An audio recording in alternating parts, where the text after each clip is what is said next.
દાહોદ શહેરના station road પર railway overbridge નજીક ગંભીર અકસ્માત સર્જાયો। મળતી માહિતી પ્રમાણે એસટી બસની અચાનક બ્રેક ફેલ થઈ ગઈ, તેને કારણે ડ્રાઈવરે કાબુ ગુમાવ્યો અને બેકાબુ બનેલી આ બસ બે કાર અને અન્ય એક બસ સાથે ટકરાઈ હતી।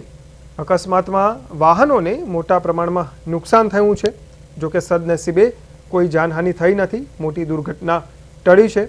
અકસ્માત બાદ આ વિસ્તારમાં અફરાતફરીનો માહોલ સર્જાયો હતો।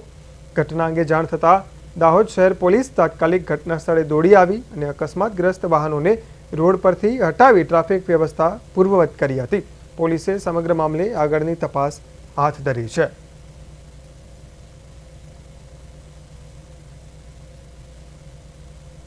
ये हम बच्ची को दवाई करा के ब्रिज के पास से निकल रहे थे, घर जा रहे थे।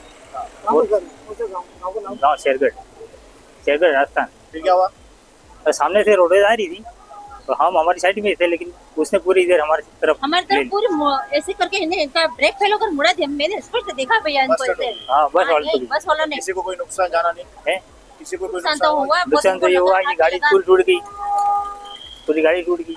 जालोद थी विजिट करीन दाहोद थईने मारा पार्टी जोड़े मळवानो हतो। ते शांति ब्रिज नीचे उतरतो હતો। बस वाळाने ब्रेक हैंड થઈ ગઈ, ફેલ થઈ ગઈ, એના કારણે મારી ગાડીને ડ્રાઈવર સાઈડ ઠોકી અને પછી આગળ જતા બસ વાળાને ઠોકી ઉભેલી ગાડીને અને આજુબાજુમાં વેગેના ઠોકી। એ પછી ગાડીના બધા ફોટા પાડ્યા મેં બધું એ કર્યું। પછી મેં ગાડી ટ્રાફિક થતું તો મેં ગાડી મારી આગળ લઈને આવી પાર્કિંગ કરી। ગાડીના બમ્પર ને બધું ઠોકાવ્યું, મારે લાઇટો ને બધું તૂટી ગયેલું।